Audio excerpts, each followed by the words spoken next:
There we go. And There we we go.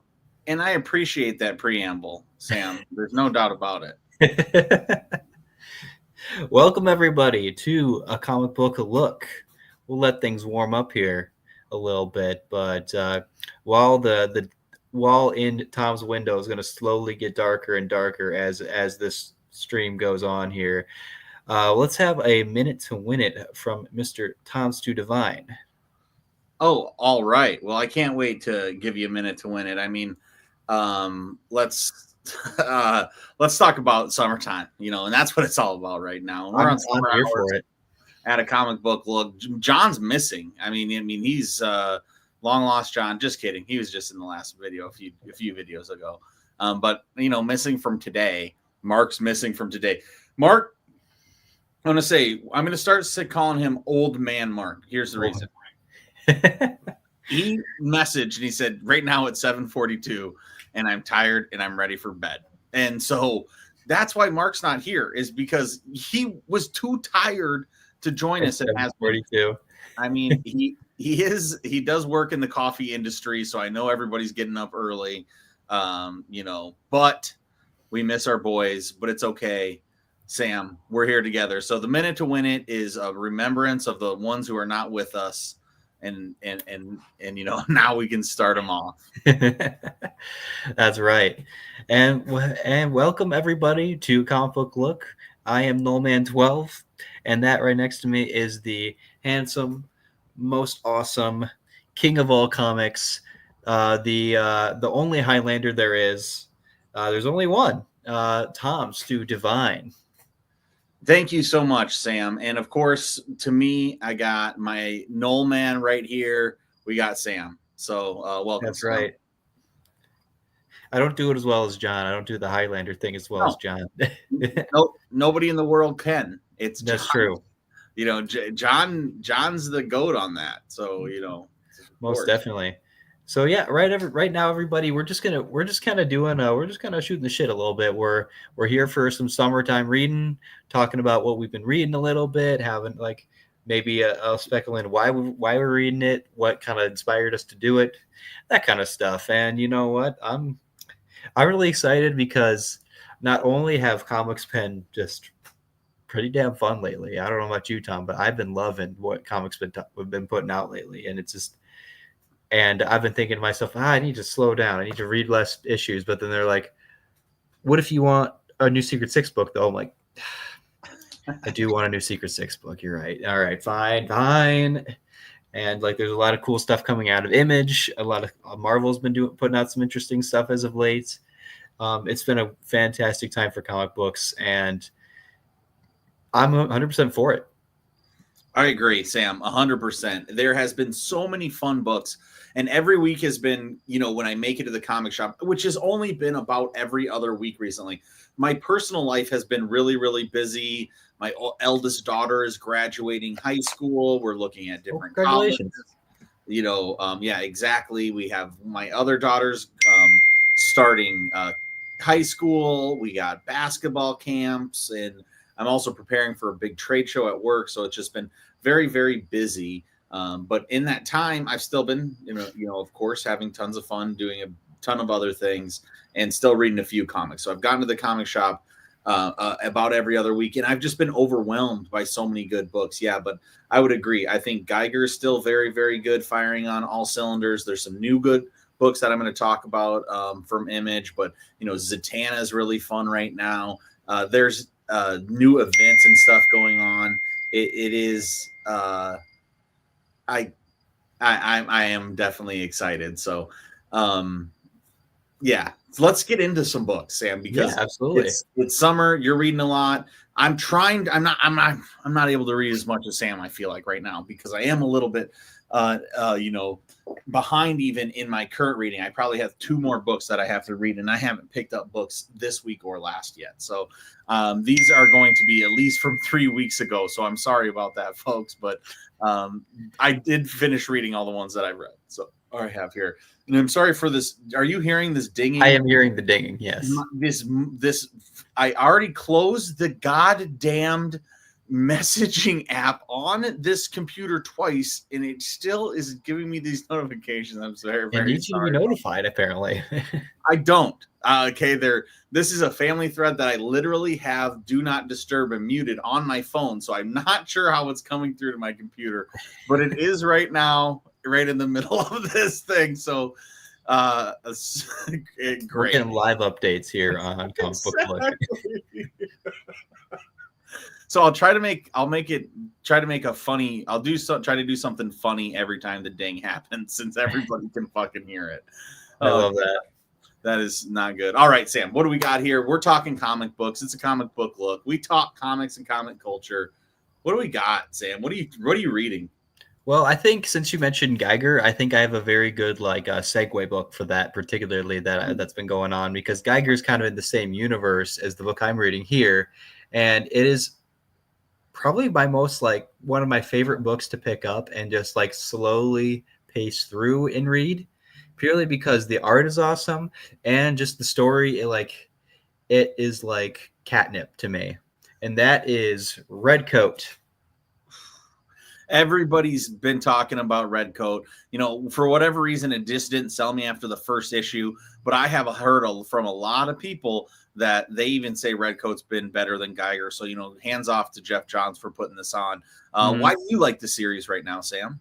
Well, I really dig a alternate take on history, and especially American history, because I'm American. This is the history I know, and there we go. And I think that the idea is pretty cool. It's about an immortal, a guy who just on happenstance gains immortality, and he's just a kind of a scumbag who just was working, who was a soldier for the British during the Revolutionary War, gains immortality, and just kind of lives in America as this kind of crisis guy, crisis immortal who can't figure anything out. He's always got no money. He can't and he's basically like Constantine in a way, where he just he has no friends, but for some reason finds a way to shyster people into things. It's a lot of fun. The main character Bliss, Simon Bliss is Simon Pure. Sorry, he's so much fun, and the way they're kind of taking the story, and that was all about these kind of pieces of Americana, these things that start off as regular implements, but through the idea of myth, have turned them into actual magical artifacts, like the axe that George Washington chopped the cherry tree down with. That was just a plain axe, but through myth and story has actually become a cool artifact. The seeds of Johnny Appleseed, they can grow. You put one in the ground, it grows into a giant oak tree immediately, or it can make giant apples and stuff. And so it's all about the idea of belief and story can influence things, and that is what's influencing America through this. And right when a character called the Northerner steps in, we go from this just kind of being a story of an immortal walking through everything to it's there's people who are traveling back in time now, and because there's a character in it who's eating a Snickers in this issue. Oh, and it's this is and we're deep in Civil War era right now. And so it's just really cool. If you like alternate takes on history with kind of scumbag characters as your main character, it's a lot of fun. It's very cool. And it brings a lot of characters that are not like people like Einstein's in the book, like Benedict Arnold's in the book, just a bunch of people that are kind of synonymous with how America was formed are in this, and find ways to be characters other than just bobbleheads. So hey, there's Albert Einstein. Isn't that cool?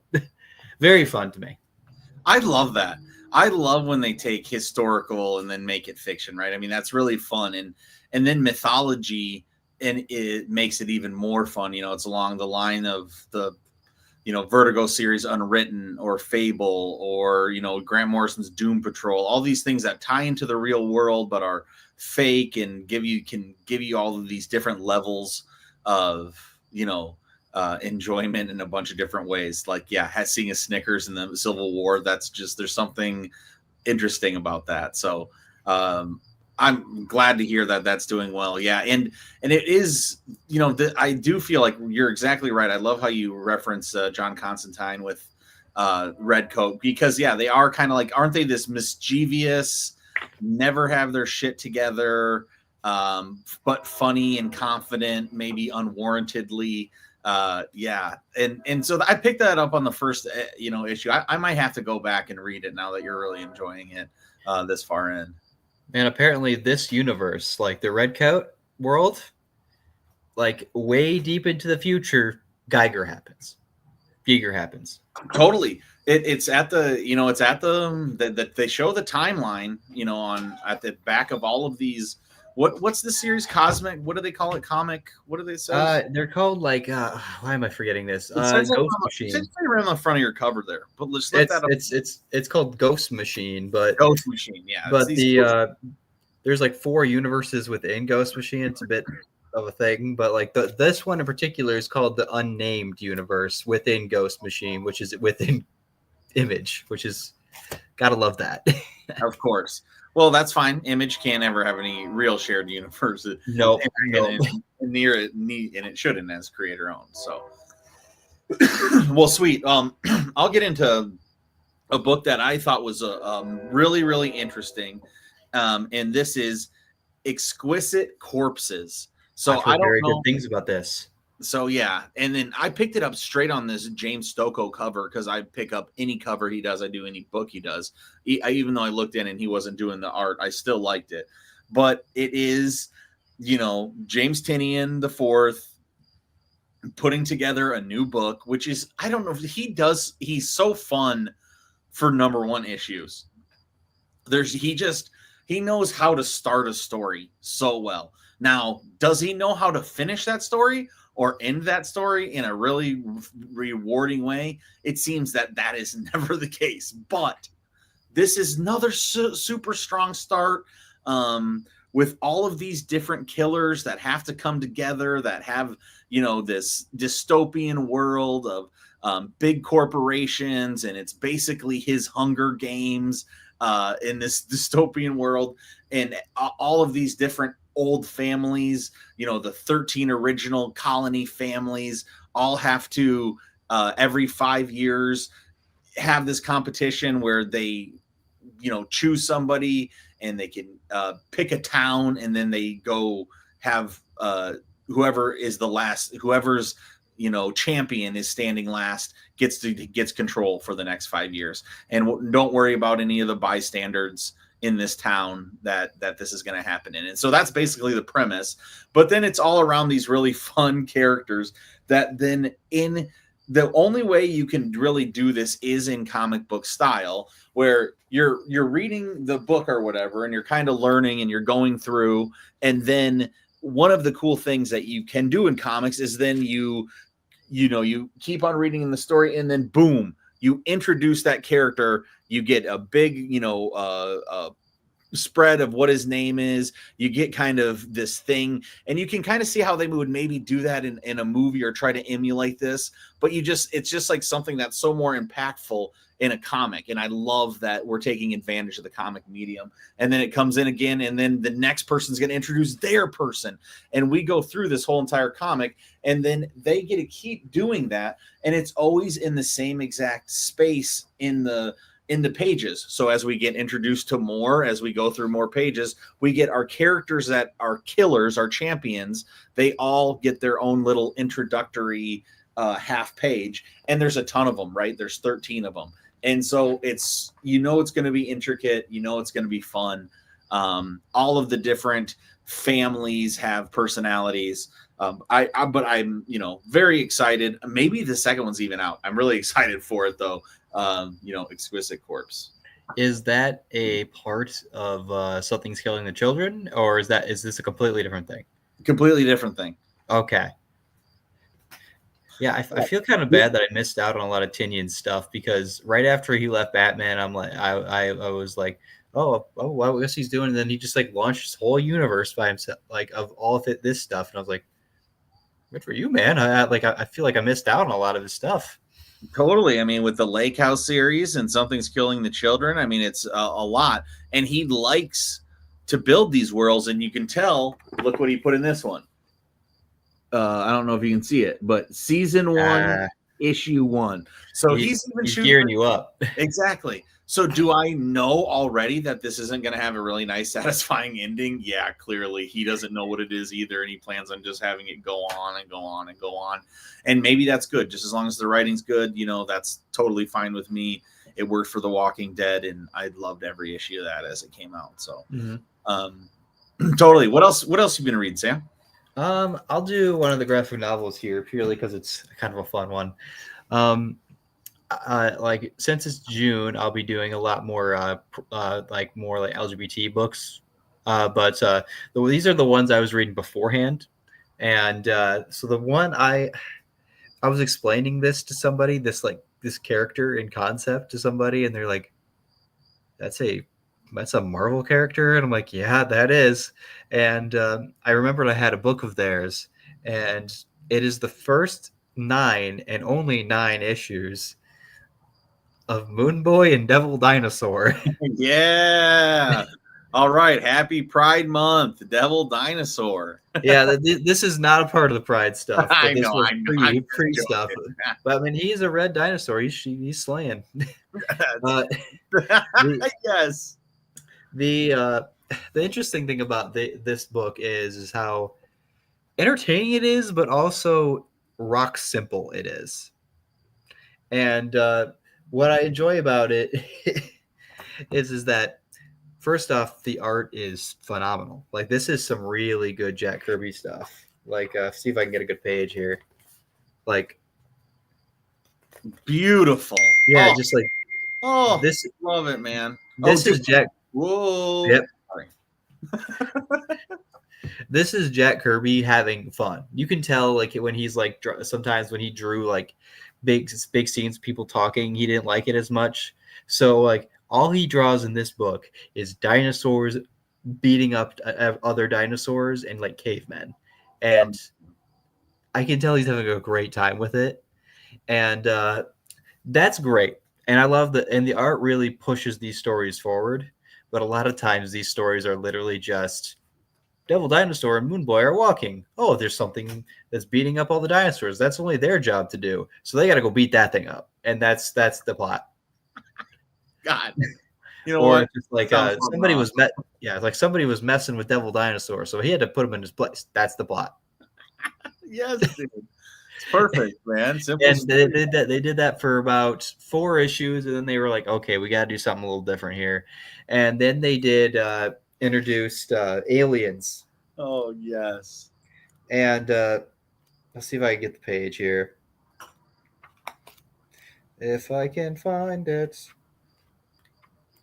Like they introduced these aliens they come down to like just experiment on the dinosaurs and stuff. Like there's a picture of the aliens in there. And this is where it actually starts like becoming a bit more of a story where the aliens are exploring things and they're with panels, Sam, with panels like that, you don't need any fucking story. God damn, that's beautiful. That just looks so cool. Here, let's throw another one up there. It just shows you how powerful Kirby can be with one panel. I mean, that truly is a power right there. Yeah, I mean, this guy just defines what comic books are. I mean, it's absolutely insane. It's so cool, Sam. I'm so glad you read that, dude. Yeah, it's like I usually kind of struggle reading older books. It's not that like I don't like them or appreciate them. It's just that they're a little slower. And thanks to you, I learned that sometimes you don't got to read all that nonsense up top. Right. But no word bubbles. You never need to read the word bubbles. This one was perfectly fine because Devil Dinosaur doesn't talk. He's a dinosaur. So the only really talk that happens is Moon Boy going like, dude, kill him. You got to beat him up. And that's the story.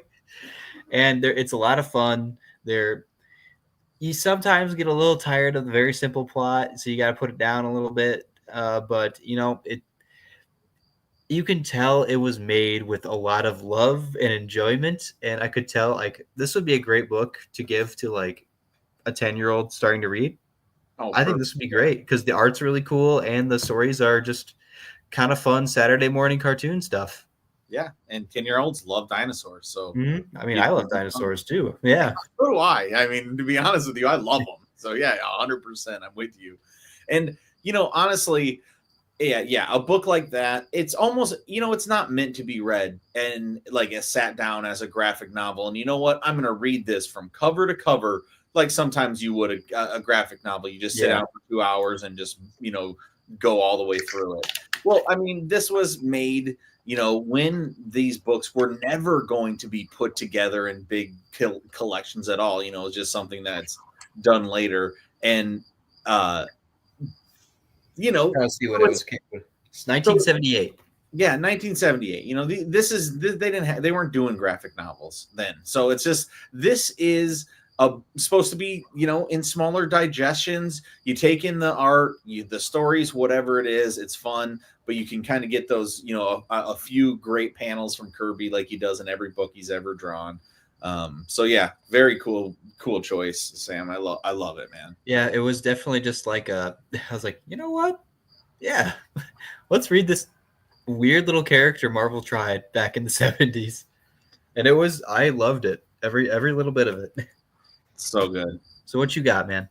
All right, my next one is one of everyone knows it's my favorite book. I get it through a Patreon, but you can order it online too. It's called Grixley. And this time we get a special cover for Grixley 69. We get this wild cover from Victor Cairo of kind of like a motorcycle and a person, but it's also very having sex with each other at the same time, I think. As you do with a motorcycle.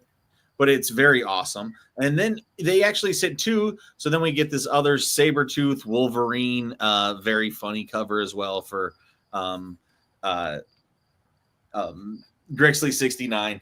But really, it's just the same as all my favorite Grixleys. Has some very, very funny stories about buying comics and going different comic shops. Has a good one about, getting to the counter and then the person looks up what they're going for on eBay one by one because they were unpriced and don't look at sold. And then, he was in there for 2 hours looking and yada, yada, yada. And what can come from that being very funny or like having his customers complain, having him, only leave, be away from messaging for 2 weeks out of like whatever the year as he's traveling to go get more comics to sell. And he announces that on all of his places on eBay and his stores. Like, I won't be able to, fulfill orders for this amount of time. And then he'll still get tons of messages. Hey, my order's not fulfilled. Hey, why aren't you fulfilling my order? Hey, what's, just all these menial dumb things that happens in this guy's life where revolving around reselling comics, but he just tells it in such a fun way. Every single day he's telling different stories that revolve around this, or with his life and his living with his girlfriend and meeting these different people, all in these slice of life comics that I don't know, I just feel like someday these are all going to be collected in some big book that will like go to the Smithsonian because they are so cool, or they'll look upon as as widely as just the big indie creators, and I just think it's so fun. So check out Grixley. It's totally worth it. It's the comic person's comic, and it's very inside baseball. Yeah, and it is it's awesome. Yeah, it's I love it. But anyway, great book. What else you got, Sam? I feel like that book would really do really well as like a web comic too. Yeah, it does. In a way. Check out his Instagram. He posts most of these stories on his Instagram, so just follow him on Instagram. Yeah, you can read all of it. It's cool that he's also got to like almost 70 issues. That's crazy. Mm-hmm. He's at 70 issues of stories of him just kind of like, so about this book. Traveled across country. I went to Pittsburgh and I went to this comic shop, and this person I always knew had a big one, and they had a sale that was 75% off. So I could fill up books, and then I went to this one where a long box is however many you could fit in a long box for $100, and I was able to get all of these 80s comics from Sienkiewicz to Kirby to whoever, and it's really, really fun to follow them. Heck so, yeah. That's a really cool one. And I was trying to think like, all right, which one is he doing? It's like, Strixley. I know it was gonna be. When there's a new one, I'm gonna always do it. So I'm here for it though, man. Like, how often are people gonna bring up Grixley? Like they should bring it up more, obviously. But like, you're kind of the arbiter for it. That's right. I love it. Yep, I'm the South Dakota arbiter. But Mark Wagner also reads it, so we got two. Really cool. Cool, yeah. They're in on it. Talk to him more. He's a cool guy. Follow that Patreon, yeah. Can't wait for his next book. If you guys are following Mark Wagner, it's going to be coming out soon. It looks really, really good. Super excited. He's always putting out good stuff. That art is always funky, but funky in an awesome way. That is for sure. All right, my next book here is another one of my graphic novels. I'll end it with my other ongoing. This is one I bought before it was funny, and this will make sense in a minute. And this was a book published in the 80s, and this is when they thought this year was really far away. Iron Man 2020. Oh man, yeah. I've never heard of that. That is great. So there's an Iron Man 2020 that was published in the 80s. Yep, like in 84 or something. Yeah. That's great. Fun. Basically, what this is like a distant relative of Tony Stark claims the mantle and the company of him. It's Arno Stark, his name. This is the original Arno Stark. And he's kind of like a quasi bad guy. Like sometimes he's the villain in a story in this book, and sometimes he's the hero in it. Like, they really didn't know what they were doing 100% with this character, I think. And there is a four-issue miniseries of Machine Man, of all people.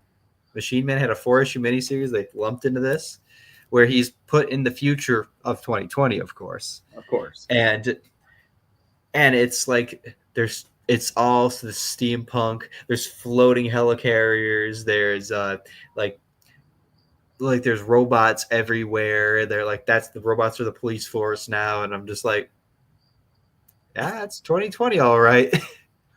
And and they go off to they say specific years in time when things happened, and a lot of them are poignant years, but not for the reasons they say they're poignant years. Like, one is in 2001 they banned the use of robots in this case. It's like, well, something did happen in 2001, but not that. Oh God, if Iron Man 2020 predicted 9/11, that would have been so fucked. Yeah, it's a little bit. And it's just it's a very interesting book because it's a compilation of a bunch of stories. Like, there's a Spider-Man annual in this. There's that Machine Man story. There's a Death's Head story in this. And it's all just because Iron Man 2020, where they were trying to loop him into stuff, I guess. And he's just, what he is just a little more of a jerk Iron Man. And it's fun. It's fun to see them try to say what 2020 was when I'm 5 years in the future, and it's that ain't it. It's like when people look at the movie Blade Runner and say it's this takes place in 2019. Yeah, exactly. No, done. Well, we missed the mark there. I mean, it's not quite as dystopian, but it seems like we didn't get that technology. We'll get there. We'll get there. Don't worry. But yeah, this is a fun little story.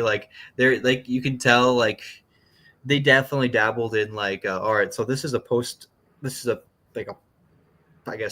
humanity or post singularity world. So we can so what are the new cool names for characters at this time? I got it. Swift, Hassel, Skid. It's yes, dude. They did, of course, they did the we're steampunk, so we're cool. Well, let's make these fun name characters. And they have the craziest looks to them.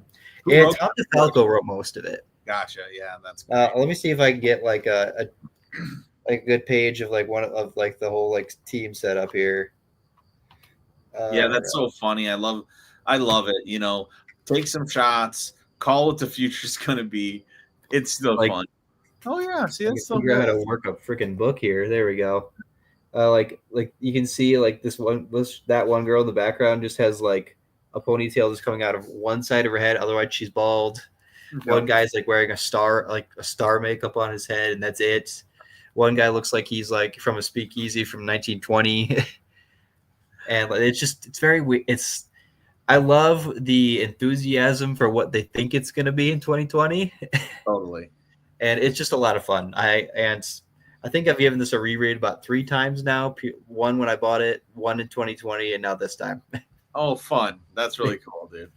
Yeah, but that's my book. Like, I don't read a lot of Iron Man, but like, I think what got me when I first bought this was like, that's a cool looking cover. Yeah, heck yeah. Yeah, so it was cool. I wouldn't have expected to read that otherwise. So it's kind of fun to see it happen. Oh, heck yeah. Well, my last book for me, I think this is my last one, is a new series from Image. I Was a Fashion School Killer is the name of the book. And it is from the same people that did Plastic, and then they did Vinyl. But what basically it is usually very bright, colorful, smiley, horror, fucked up shit. So it's like these two very different worlds of the art is very like, I don't know, stylized in a happy, positive way. A lot of the characters are happy and positive in some sort of weird, happy role, but the story is always about some demented murder. And Happy Tree Friends. Yes, something. Yeah, exactly, something along those lines. And so this one's the same case, and it's about a person who's in fashion school and she wants to kill every single person in her class, and then one, person be kind of this very bubbly, opposite, very positive, kind of what I'm talking about for the world, how they keep it all positive, kind of breaks through to her and becomes like her friend.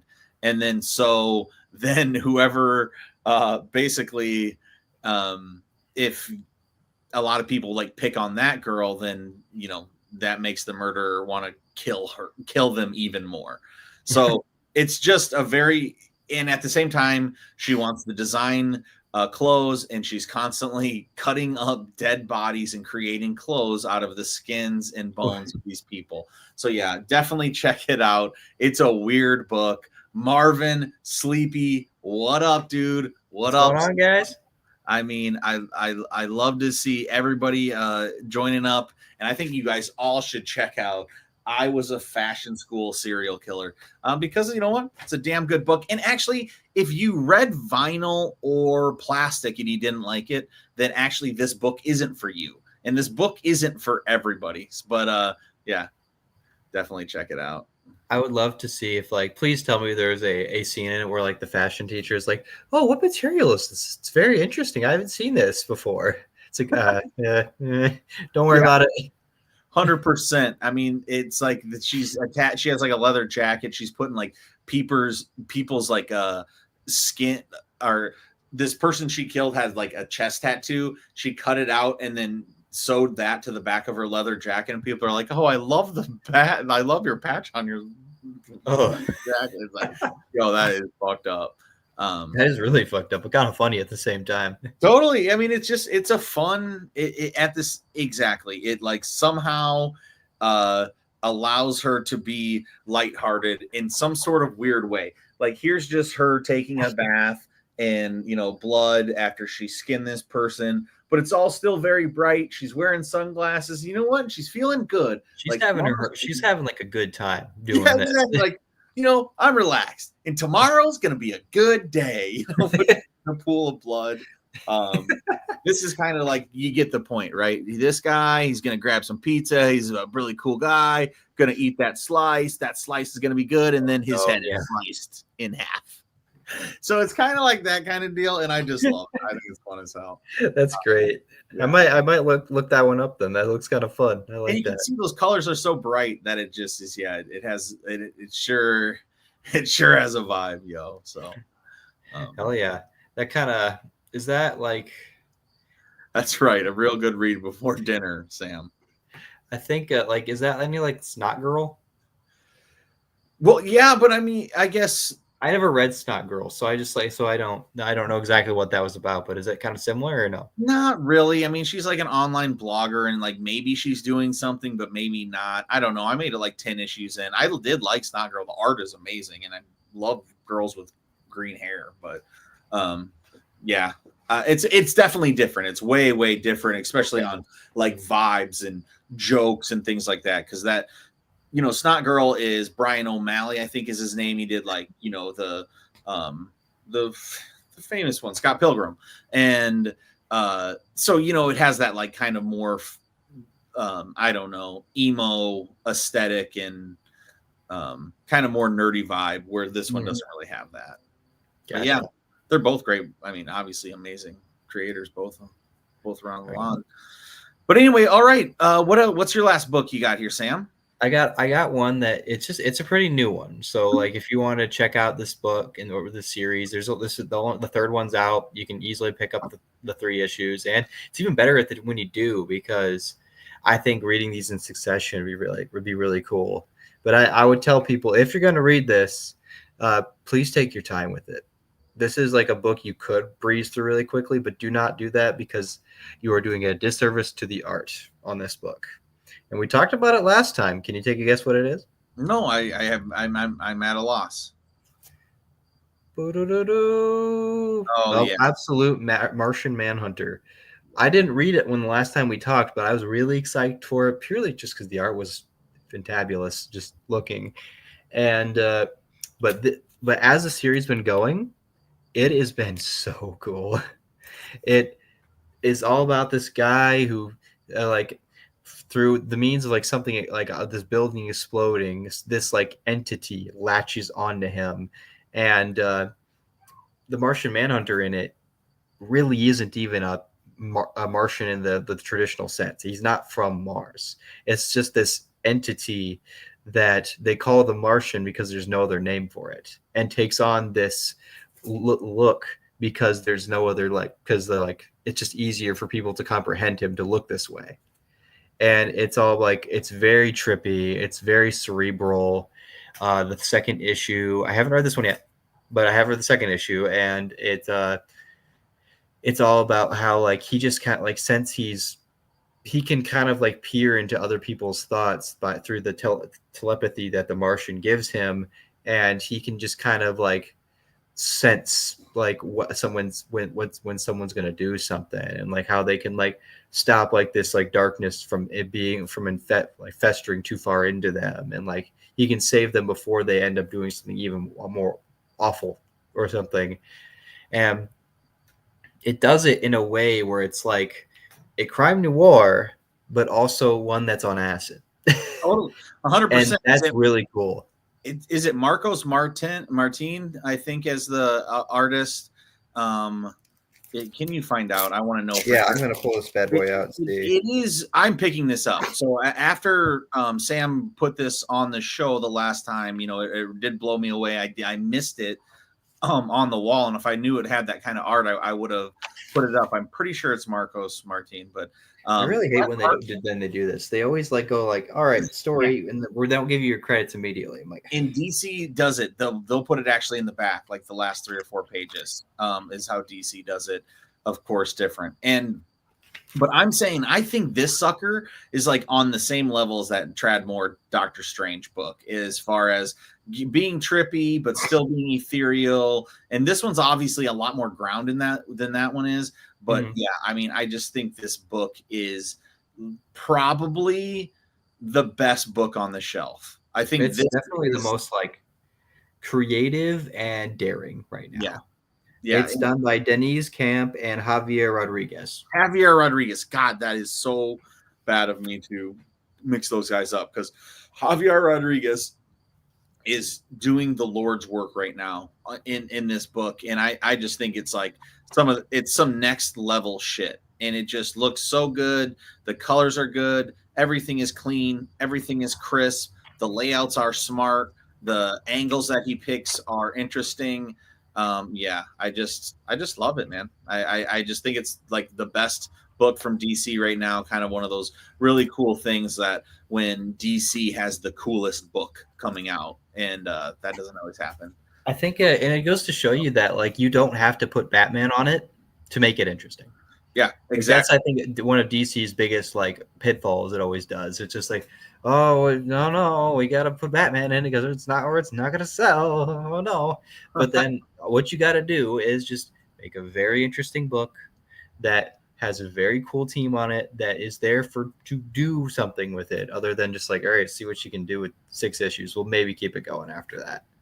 Yeah, And it's just really like it shows you that like people latch on to things if they are interesting enough. You gotta, if you want a character that's not Batman or Superman to succeed, put some faith into it. yeah, and I would say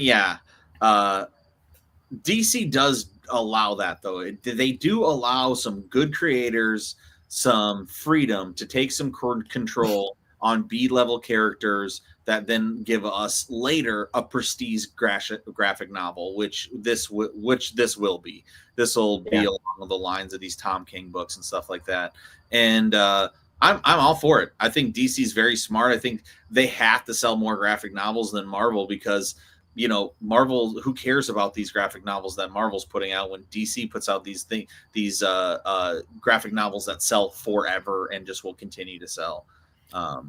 Yeah, and Sleepy Reader said Metamorpho is another book right now. I have not checked this one out. I didn't pick that one up. Yeah, it must be fun though. From what it looks like, it gives off like a 60s, like kind of what people perceive the 60s to be, kind of with all the like the shows from that time frame and everything, kind of kooky, but also like campy, dealing like doing some Cold War stuff in the middle of it all too, like. Cool. And it looked interesting at least. So like if I was gonna jump into another one, I would think about picking it up for sure. I'm glad that Sleepy's definitely reading it though. I love that. Here's a great question. You know, do you think DC has to be more creative for them to be different than Marvel? And yeah, I mean, I think that's you nailed it, Sloth. I mean, they do. I think that is why they have to do that, is because Marvel has the characters, and these characters are resonating with people more and more, even in today's day and age with Marvel. So DC more and more, even though they felt like this since the 70s, they feel like the old club, right? And the Marvel's the new kids on the block, and it still feels that way. So I agree, DC has to do that, but that's good for us because yes, kids read comics, but you know who's also reading comics? A bunch of 30 and 40-year-old and 20-year-old dudes and 50-year-old, 60-year-old, 70-year-old dudes and women that are used to these characters and had these characters and are ready for some mature story or more mature stories or more interesting stories around those characters. Yeah, and then obviously Sleepy's comment here, super retro. So yeah, that's the vibe they're hitting. But yeah, great question again from Sloth, and I think you're exact. I think they do. I think is the answer. Yeah, shout out to my boy Sloth. That's my buddy right there. Appreciate you coming in, man. Excellent. Yeah. So last one there. Is there anything else you're kind of like excited that's coming out? No, but I do want to switch this to a video game look, Sam, because I am been gaming like crazy, and so I have played Expedition 33. Recommend it. I have played Blueprints. Recommend it, but frustrating. And I have now been playing for over the last month Zelda Ocarina of Time, which I've never finished. So that's been really fun, and I'm in the Shadow Temple right now, so I know I'm nearing the end. Very excited about that.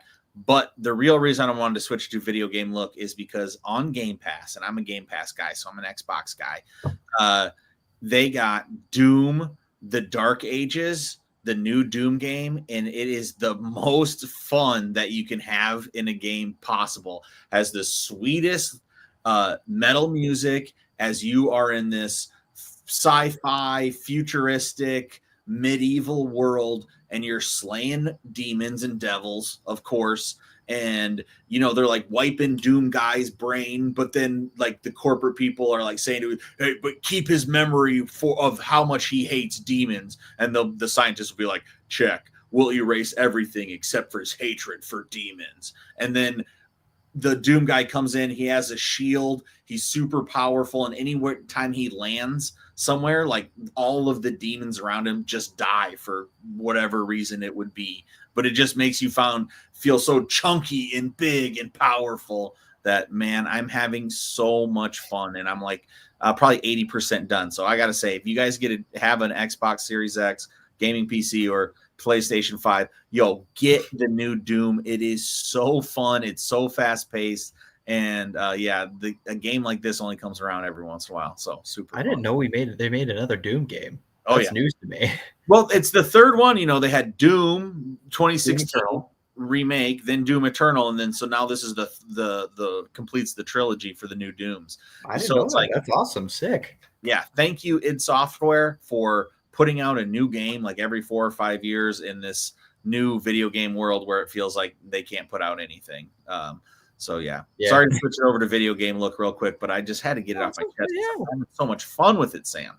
I mean, I was given the opportunity, like my partner does that every summer, does a replay of every like those X-Men like beat 'em up games, X-Men Legends, I guess they were called, and the Marvel Ultimate Alliance games every year. And he goes and says to me, you want to play with me this year? Like, it's co-op game. I'm like, I've never played those games. Sure, okay. So yeah, I think we'll probably dabble into a few of those. I'm always down for a fighting game. I'll tell you that. Are you a fighting game guy? I do. I'm not very good. I love fighting games, and I love elite play fighting games. I love fighting game tournaments and watching it on Twitch, but I am not that great. Like, even so much so that me and my wife's not really a huge gamer at all. We'll go to like the 81, the barcade here, and she will like beat me sometimes, just from button mashing when I'm trying to like make a sick combo that I can never pull off. But I do love what you really should be doing is just punch, kick. Yeah, exactly. But yeah, man. But those beat 'em up games, those X-Men games are fun as hell. So yeah, you'll have a blast doing that. Yeah, I've never played them, so that's gonna be a new one for me. Awesome. I can't wait to see all these really obscure X-Men characters because I need a lot of boss fights. That's sick. Well, okay. Well, that includes a video game look here at a comic book look. And I think that concludes a comic book look for this week. That's so, right. Sam, thank you so much for hanging with me. It was a ton of fun. John, Mark, we miss you. Hopefully we see you soon. Sleepy Sloth and Marvin, thank you for hanging out here late. We appreciate it, guys. And, keep it comics. Boom. And we'll see you next time. See ya. I hit end. I promise you I did. It's okay.